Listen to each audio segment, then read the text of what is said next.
Welcome to Epignosis, the teaching ministry of Chris Morgan. May the light of God illuminate your heart, and may the truth make you free as you listen. I want to speak on a topic today I have called Loving God. As far back as I can remember in my Christian life, people have always said they love God. I have always heard that we should love God. However, it had for a long time been a blur in my mind. I know I love my kids, my parents, my wife, my siblings, my friends. But I can see all these people. The concept of how to love a person who I cannot see or touch was a challenge. I know it is quite possible to love someone who you have never seen. It happens all the time in this day of social media. People get chatting, and as they chat often, they begin to grow in affection and love, even for someone they don't know. Sometimes falling in love with fake people and people who are only in that relationship to defraud them. But then you can at least read their letters and their texts. Exchanging messages and calls over a period of time can actually make affection grow and feelings develop, an emotional attachment with a person.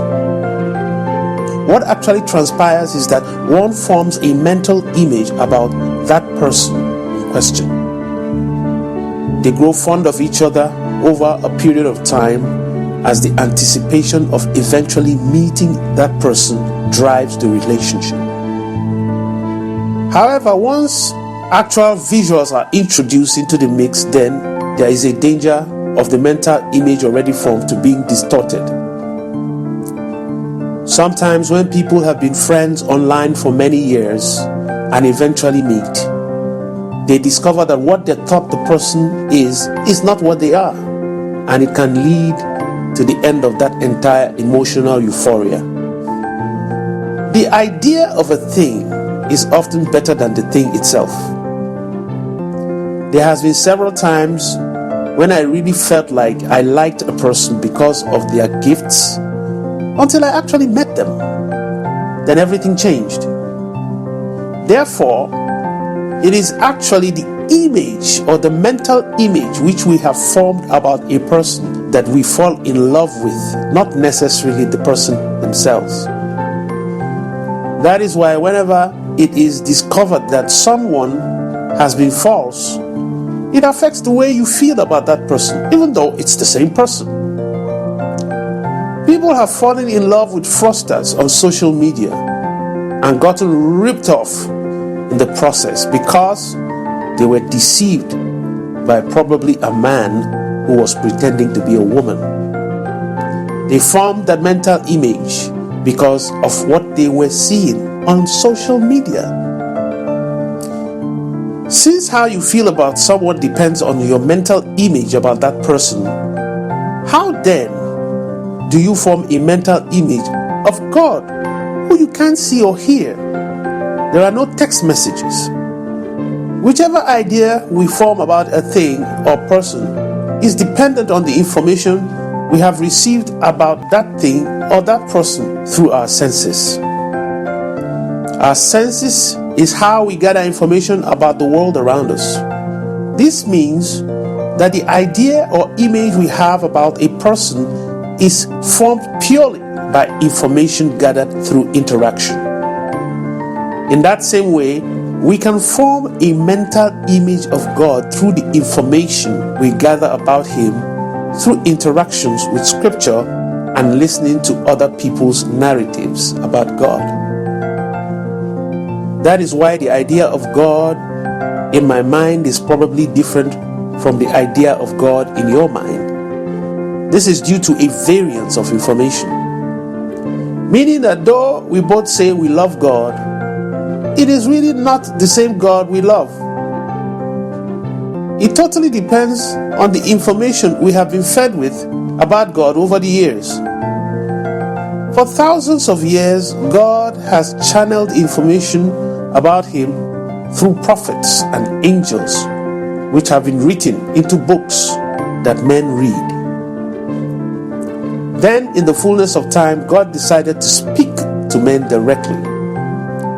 To help them form a clearer mental image of Him, He decided to manifest Himself in a form that is relatable to us.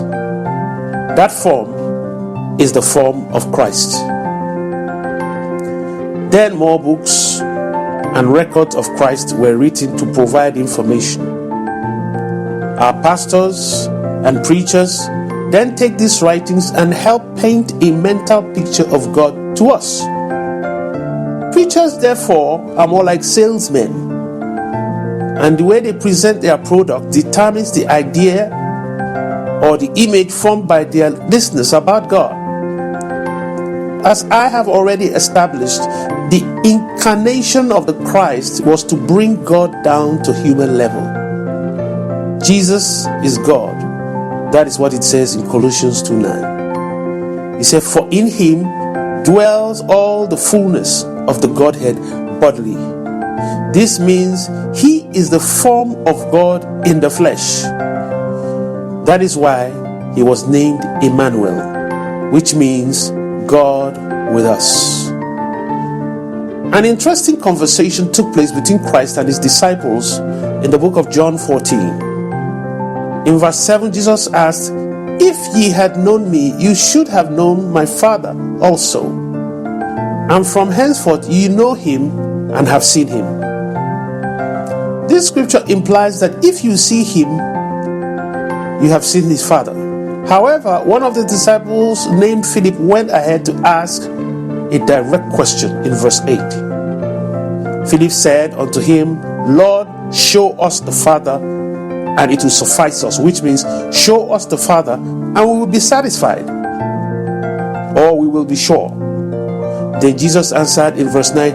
Jesus said, "I have been so long a time with you, and yet you do not know me, Philip? He that had seen me has seen the Father. So how sayest you, or how do you say, show us the Father?" What Christ was trying to make them understand here is that He is the Father, formed physically in a body. Getting to know Him is getting to know God. Therefore, if you love Him, it also translates to loving God. Let us now consider what Jesus Himself said about loving Him. He said in John 14:15, "If you love me, keep my commandments." Christ is not interested in the kind of love we have for family and friends. Our emotional impulses, which is what we normally understand as love, those tingling feelings we have during worship are nice, but Christ is obviously not interested in them. He is more interested in active love. Action, in this instance, is manifested in obedience. Now, what are His commandments? Christ went ahead to compress all the commandments into just one commandment in John 15:12. He said, "This is my commandment, that ye love one another as I have loved you." How did He love us? He sacrificed Himself for us. Self-sacrifice is the ultimate demonstration of love. I can categorically say at this point that any love that is not based on self-sacrifice is false. Anyone who is not willing to give of him or herself does not really love you. The question we all ask is, how much of ourselves are we willing to give away? This will show you what you are really made of. Personally, this is how I have learned to measure people in my own life. Now, in conclusion, we have reached the following. Number 1, love comes from a mental image. Number 2, mental image comes from information. Number 3, God is a spirit and has no physical body. Number 4, he manifested himself in a body as Christ so that we can form an idea or mental image of him.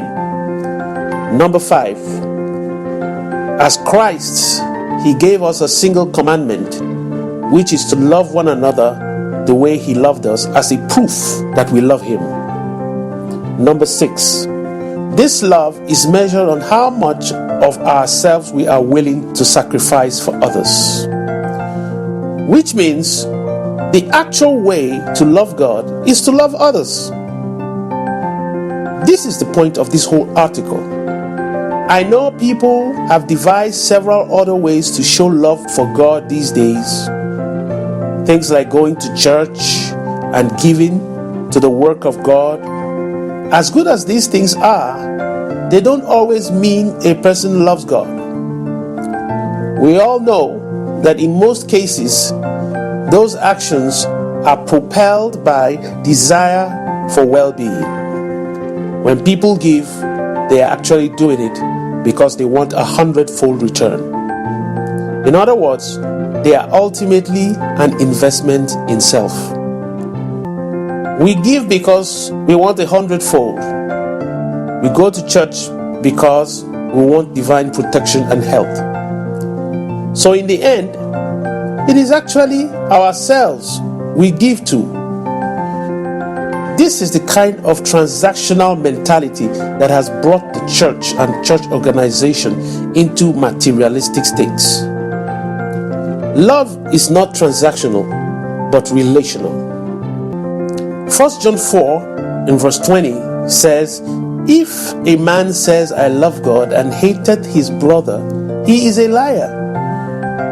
For he that loveth not his brother whom he had seen, how can he love God whom he had not seen? Let us tell ourselves the truth. Christ is God, but he is in heaven. It is good to preach and live a righteous life, but if we fail to live sacrificially or love others, like 1 Corinthians 13 says, it profits us nothing. Whatever we do in the name of loving God must be to the benefit of our fellow man, because God is absent, but they are present. Therefore, the only true way to show love for God is by loving others. Thank you very much for listening. We hope you were blessed by these teachings. For inquiry, support, and contributions, kindly send us an email on epignosis721@gmail.com. You can also send us a message via WhatsApp on 234-80-3577-3659. We would love to hear from you. God bless you.